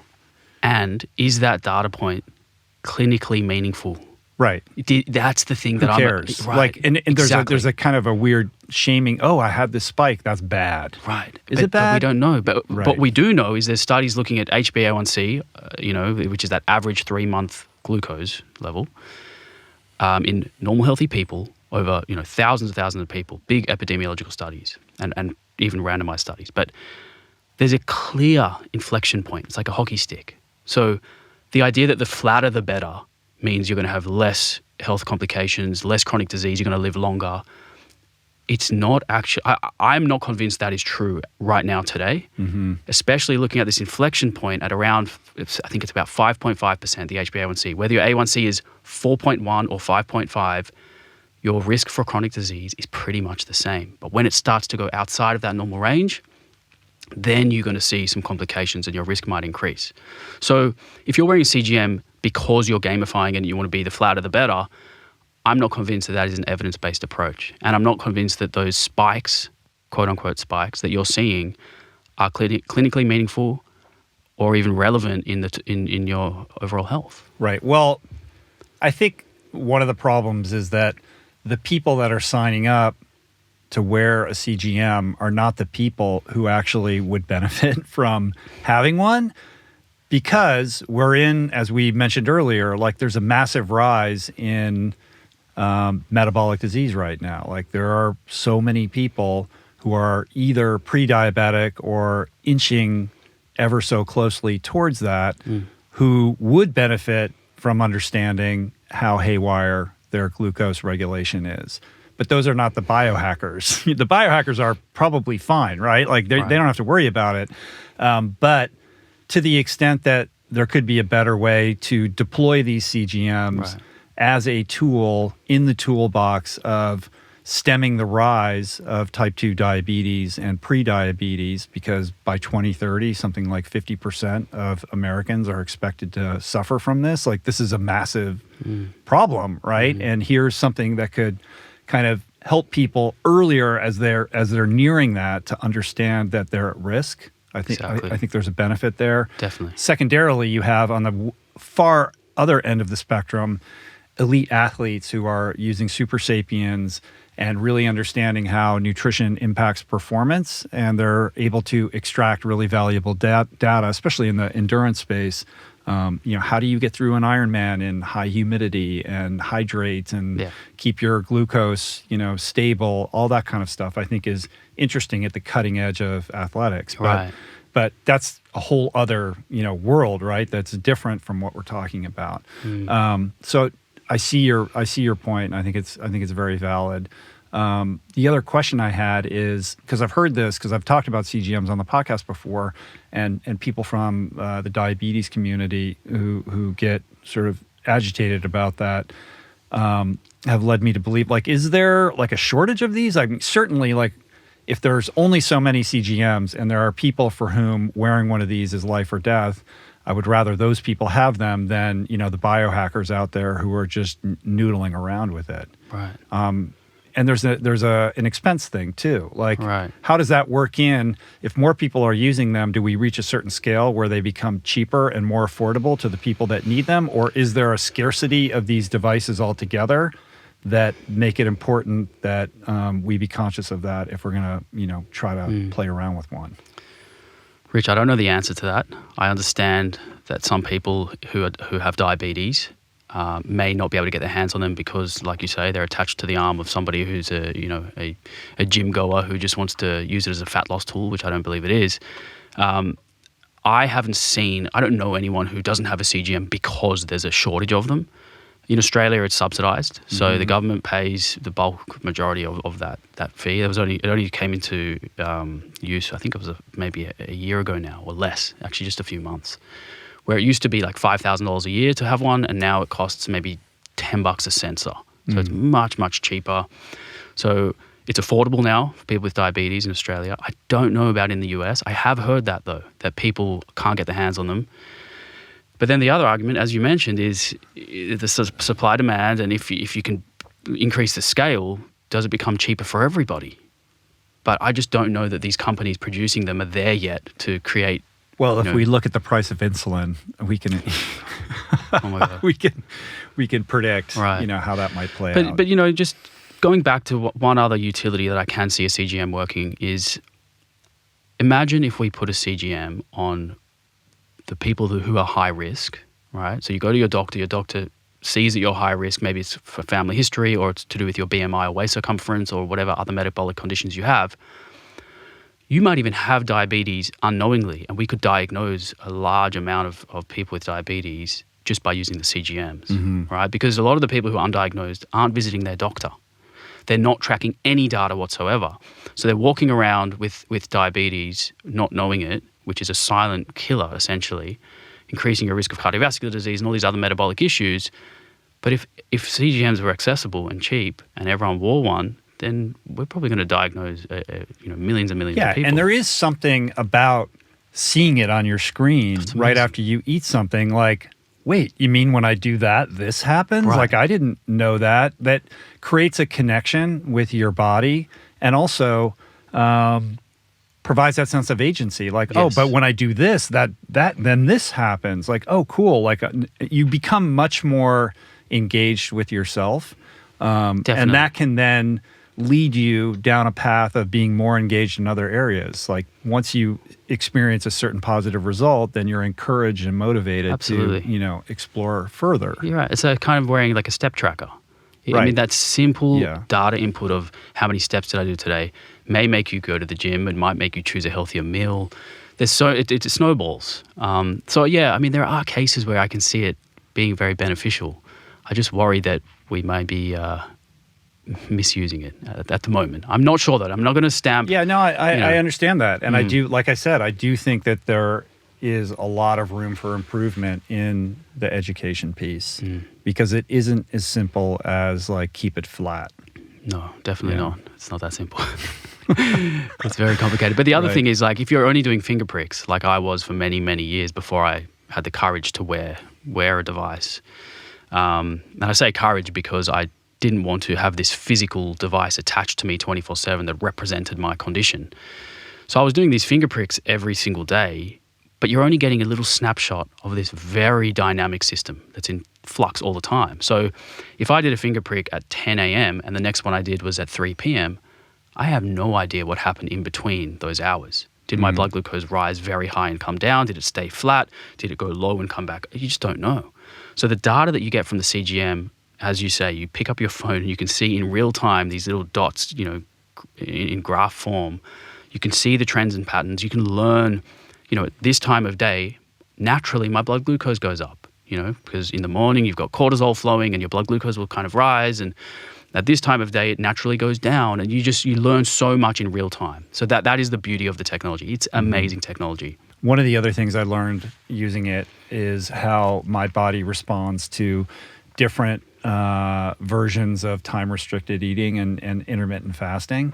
And I went through a period where I was kind of doing this one meal a day, and I would eat it I would eat like a big dinner, but I would do it late at night, and then watching what would happen to my blood glucose over the period of when I was sleeping was like very surprising. What did it do? Tell me. Well, it would like drop, and then it would like spike at like 2 a.m, and that was typically when I would like wake up. It was, and I was like, wow, this is like wreaking havoc on me. Like I wouldn't have thought that, and I since have realized like, oh, actually when I eat smaller meals throughout the day, I have better results. I have more restful sleep. I don't have this, strange looking graph that happens in the middle of the night. Right. And I could feel it, but being able to match what I was experiencing with those data points, helped convince me that, I needed to like do things a little bit differently. That's very interesting. I mean, that's a phenomenon that happens to people with type 1 a lot, is if you have a very large dinner close to bed, especially if it's packed with a lot of fat, because that slows down gastric emptying, so the rate at which the food leaves your digestive system, enters the bloodstream, and carbohydrates, right? So you're slamming your foot on the brakes, you've got all this food in your stomach waiting to digest, and then like 6 hours later, it starts to enter your bloodstream, and you can have these massive spikes like 6 hours later. The classic example for people with type 1 is a pizza. It's just the one food that I don't know anyone who's figured it out, because it's got a lot of cheese, saturated fat, refined carbohydrates, big serve. You eat that, 6 hours later, your blood glucose spikes. And by that time, the insulin that you gave for the meal is long gone out of the system. So it's this mismatch between the rate of glucose entering the system and the rate at which your insulin is working. Well, now it's gone. So I never thought about that, though, in people without diabetes, and I'm actually really surprised that that's the case. I would not have predicted that. I would have thought that your pancreas would handle that naturally. Now you're scaring me. No. I'm not saying anything. Yeah. I'm not diagnosing anything right here. But yeah, it's very interesting. Well, I don't do that anymore. Okay. But I'm interested in whether you've played around with, as an experimenter, with intermittent fasting or time-restricted eating, and how that kind of operates as a type 1. Yeah, absolutely. I've played around with everything at this point, I think. The fasting is a really good tool. I find it, it makes it a lot easier. If you're in range, if your blood glucose is in range, and then you aren't adding these inputs to the system, it can be easy to stay in range. The problem that I was running into was similar to you. I was eating meals that were too big. I was so hungry by the time it was, time to break the fast, that I was overeating the volume of the meal, which delays the gastric emptying. And then there was that mismatch, as I mentioned, between the insulin and the glucose. So I think I just need to learn to sort of scale back the size of the meals, and it's definitely a good tool. It can absolutely work. And some people just some people just aren't hungry in the morning. I like to train fasted. I don't want to eat a big meal before I train. So it works practically for lots of people to fast until you're hungry. It makes sense. But you haven't found like a specific protocol that works for you? I haven't. I mean, I haven't played around with it that much. But for me, when I do the fast, I backload my calorie intake. So I'll fast in the morning and eat more from sort of noon onwards. But I know people who do the opposite, and they front load their calories, and they get some pretty good results with that. So I think that it definitely does matter, the protocol that you choose and what time you decide to do your fast versus your eating window. I haven't tried the front loading yet, so maybe you're enticing me to do another experiment. The front loading, it's like I don't want to wake up in the morning and eat a bunch of food. Same. I want to go out and train right away. Right.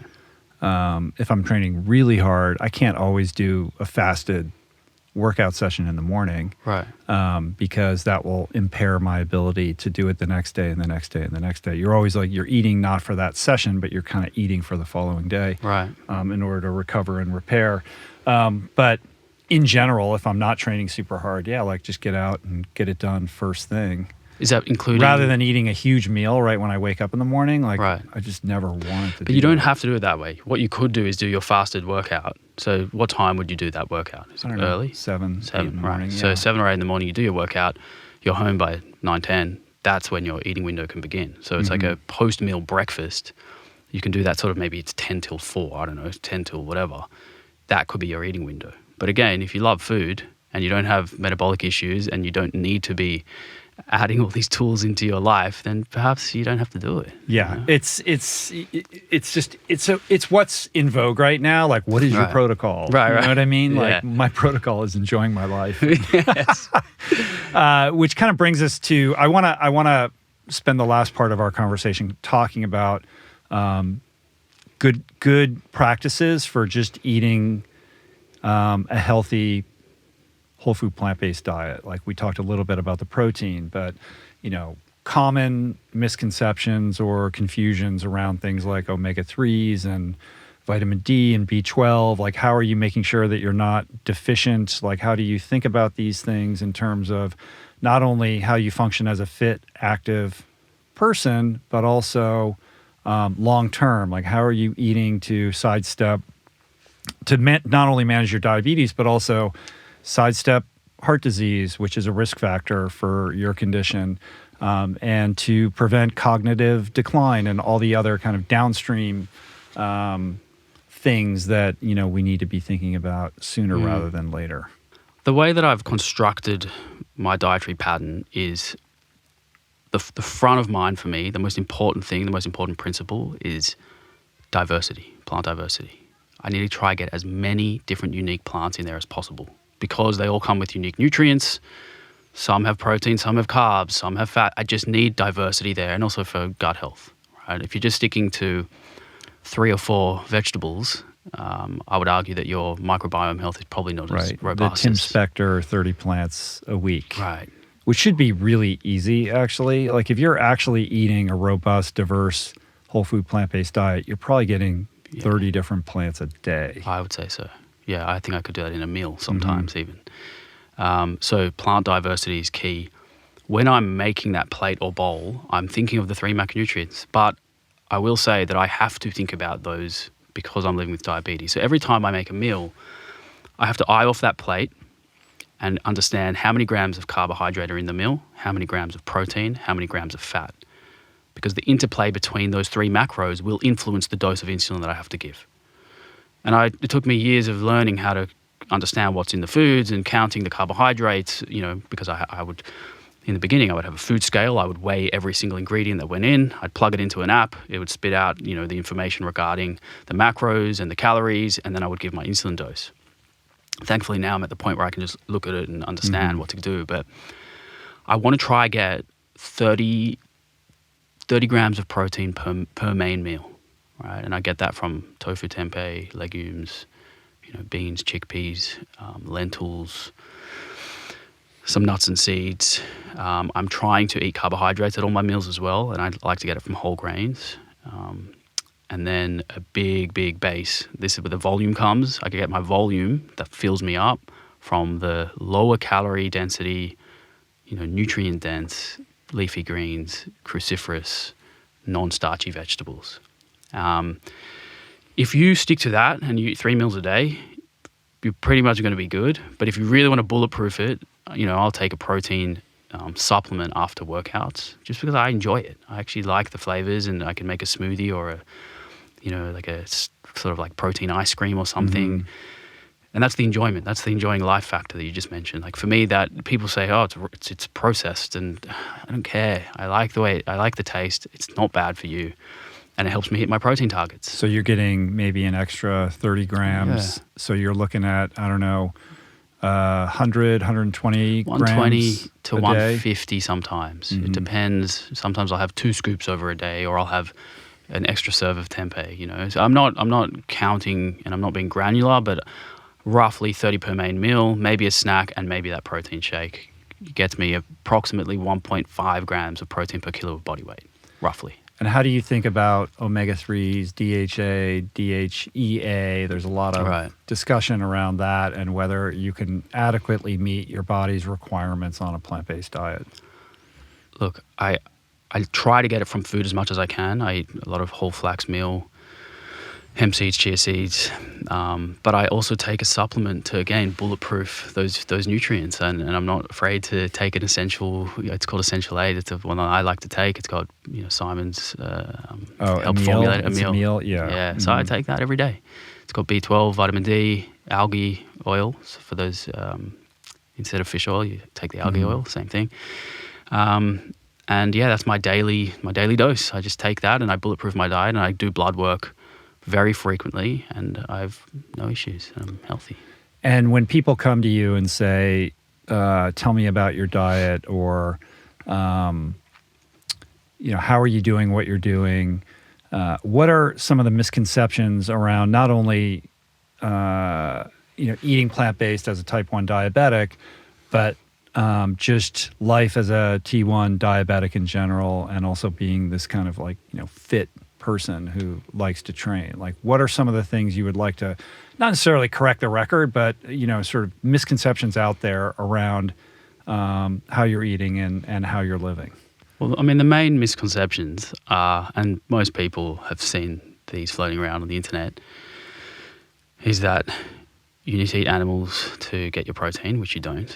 So people's major concern is, where am I going to get my protein? Is there enough protein in plants? And yes, there is. Spoiler alert. What about all those carbohydrates? Isn't it too high in carbs? And this is a fair point that people make, is what if they want to do a low-carb version of a plant-based diet? That's getting a little tricky now. And I think that if you're going to do a plant-based diet, you've got to be willing to surrender in certain aspects of your life and say, you know what, perhaps I need to amend my relationship with carbohydrates and adopt this dietary pattern instead of trying to make my dietary pattern meet my carbohydrate goals. You mean like a keto plant-based? Right. It can be done, but a lot of the protein sources that you get from plants come with carbohydrates. So it is, I think it's tricky. I haven't tried it, and that's one experiment I don't really want to try right now. But some people want to try to do that version, and it's possible. But I really think that, I think we need to zoom out a little bit and look long term. What do you want to achieve long term? If you want to achieve a diet that is attached to values and ethics, a diet that makes you feel satiated and full, that contains all the nutrients you need, that you can build muscle and you can still reduce your risk of chronic disease, reduce your risk of developing cardiovascular disease, our biggest killer, then the plant-based diet is ticking all of those boxes. And some people might find that they can't stick to it, that they have digestive discomfort, or it's just not for them. Well, then you can do an 85% plant-based diet and get a lot of probably all of the benefits, to be honest, other than the ethical side and environmental perhaps. But most of the health benefits come from going 85% plant-based, I would say. And I think that there is research to support that. So, yeah, you don't have to go 100%, but maybe you start at 80, 85, and you nudge your way to 100. And some people will be surprised at how kind of easy it is to do once you're in the groove. What are some ways of getting people started with that? I mean, there's certain people, it sounds like you just were like, okay, I'm in, and you just snap your fingers and you're all in overnight. I had a similar kind of way of getting into it. Most people are not like that. Like, how do I dip my toe in this? How do I, break up with some of my favorite foods that I feel powerless to put behind? Like, how do you embark upon this journey in a way that you're focused on creating new sustainable habits that will last you the test of time and not just get you through a 30-day experiment? Well, I think going back to what we spoke about before is if you can attach your dietary change to something a lot deeper than just vanity or aesthetics, and you think about ethics or environment or something a little bit stronger, if you have a pull towards that, it's going to be easier to do it. But I think understanding the swaps you've got to make. So, maybe it starts with reducing the portion size of the animal product on your plate. You don't have to eliminate it entirely, but just reduce it. And then maybe the 50% reduction that you've taken away, you put in with beans or tofu or tempeh or something plant-based. So you're still getting the protein dose you need, half of it maybe coming from plant protein, the other half from animal protein.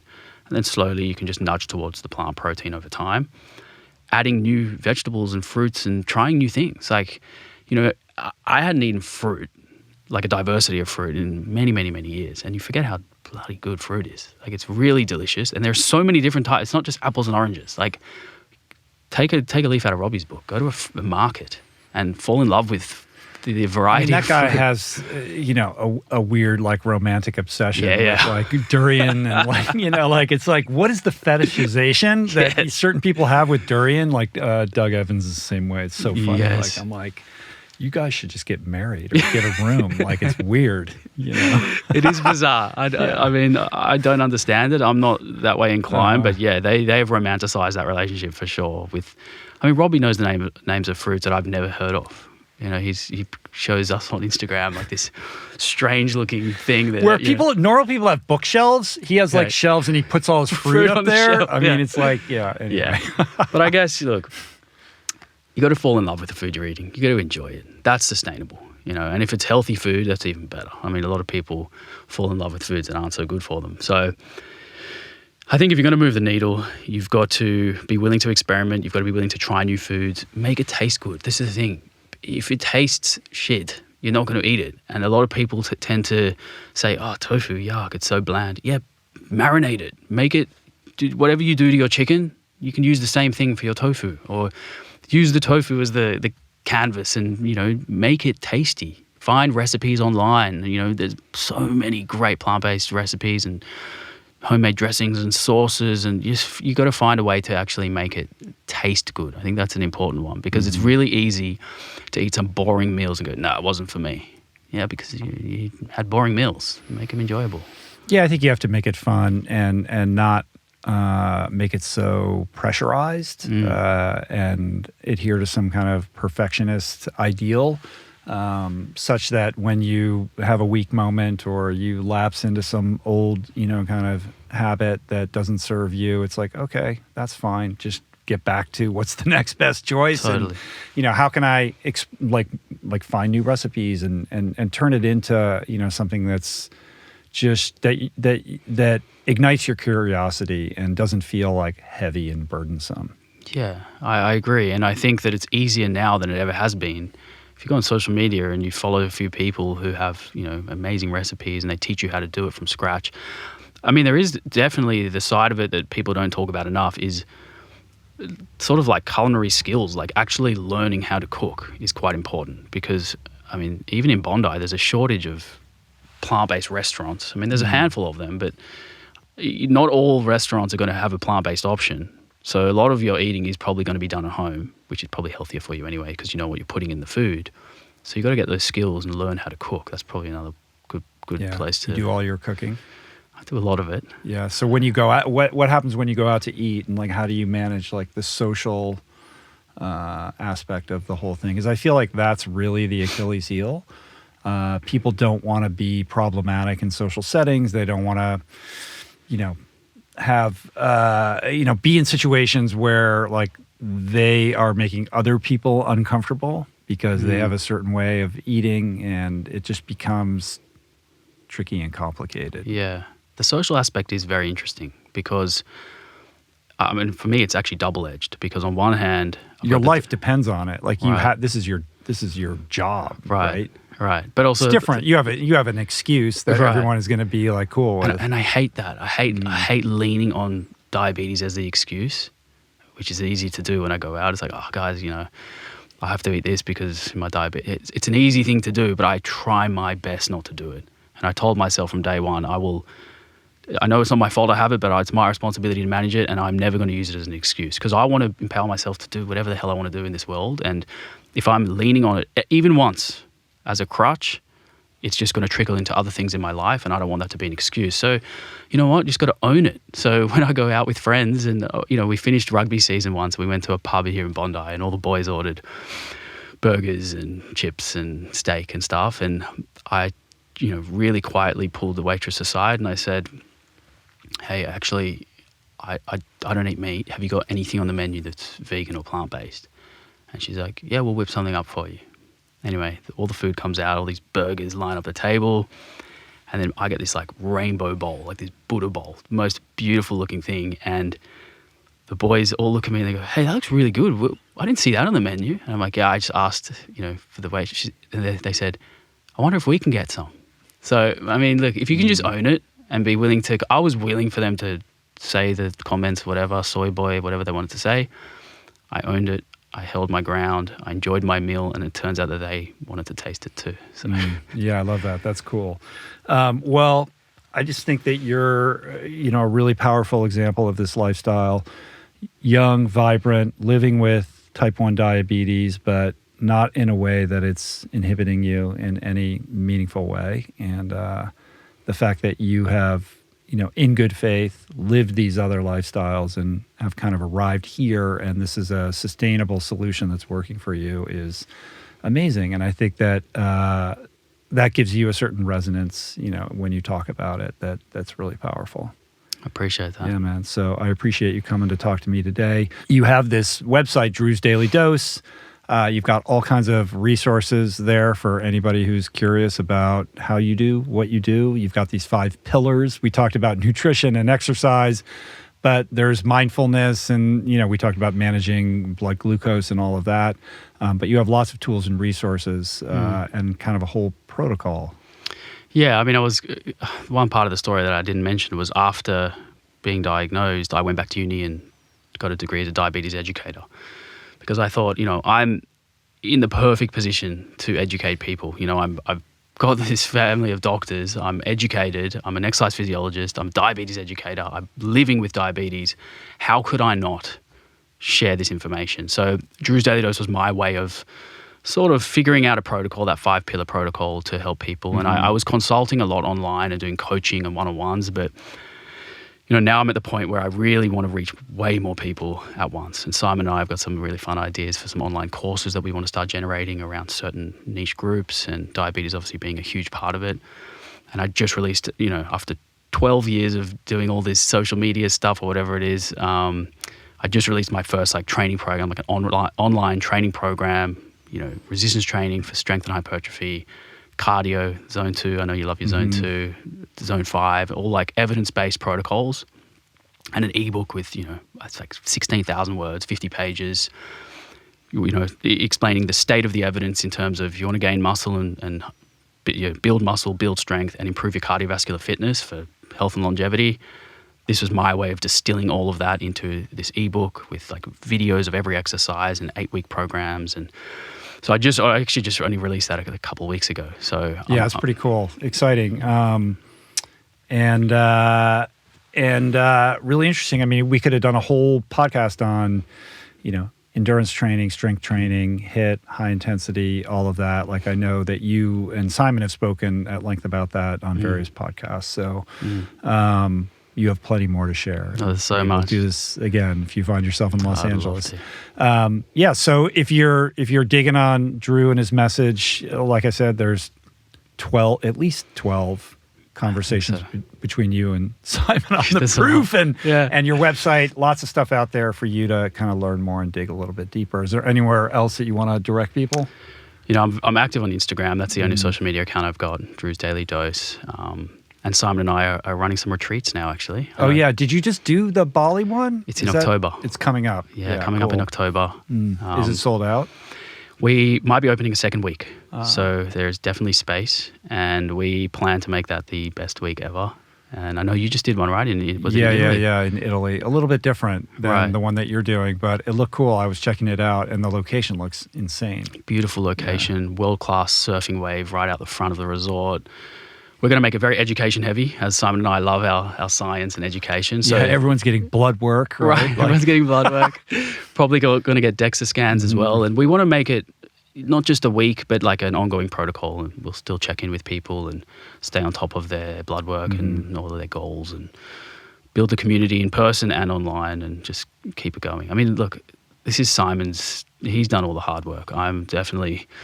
I came on as the exercise physiologist, but he's so generous that he's, taking me along for the ride. So I'm just so grateful in so many ways for him. I mean, we're here in his studio, Waves Bondi.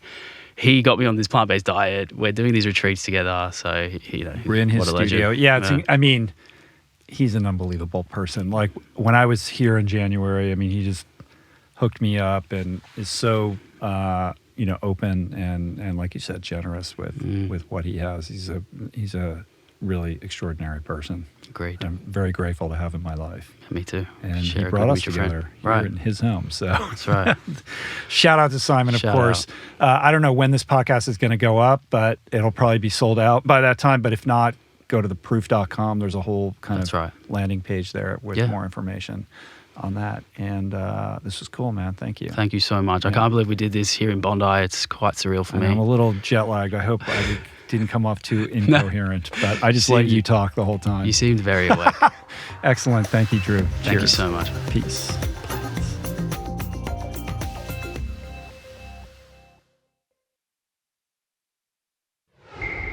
That's it for today. Thank you for listening. I truly hope you enjoyed the conversation. To learn more about today's guest, including links and resources related to everything discussed today, visit the episode page at richroll.com, where you can find the entire podcast archive, as well as podcast merch, my books, Finding Ultra, Voicing Change in the Plant Power Way, as well as the Plant Power Meal Planner at meals.richroll.com. If you'd like to support the podcast, the easiest and most impactful thing you can do is to subscribe to the show on Apple Podcasts, on Spotify, and on YouTube, and leave a review and or comment. Supporting the sponsors who support the show is also important and appreciated, and sharing the show or your favorite episode with friends or on social media is, of course, awesome and very helpful. And finally, for podcast updates, special offers on books, the meal planner, and other subjects, please subscribe to our newsletter, which you can find on the footer of any page at richroll.com. Today's show was produced and engineered by Jason Camiolo, with additional audio engineering by Cale Curtis. The video edition of the podcast was created by Blake Curtis, with assistance by our creative director, Dan Drake. Portraits by Davey Greenberg. Graphic and social media assets courtesy of Daniel Solis. Thank you, Georgia Whaley, for copywriting and website management. And of course, our theme music was created by Tyler Pyatt, Trapper Pyatt, and Harry Mathis. Appreciate the love the support. See you back here soon. Peace. Plants. Namaste.